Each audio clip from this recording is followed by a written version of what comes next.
How to disable calls on Discord Mobile. Turn off call notifications. If you've been receiving lots of calls on the Discord mobile app, you can turn off the call notifications by simply going to the Discord application right here.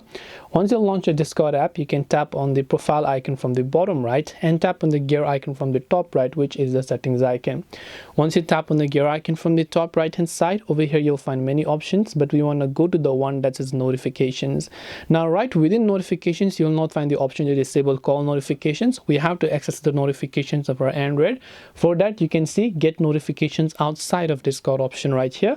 Just tap on this outside of Discord option. Now here you can see all these alarm notifications, right? So you can go to lock screen notifications or Discord notifications right here. You'll be able to see this, and you can see highlight notifications. You can choose to turn that off, get notifications within Discord, or whatever else it is that you prefer. You'll be able to go ahead and basically customize what kind of notifications that you want, and then you can also disable it for the calls. So I hope that this video helped you. If you have got any further questions, feel free to also leave them down below.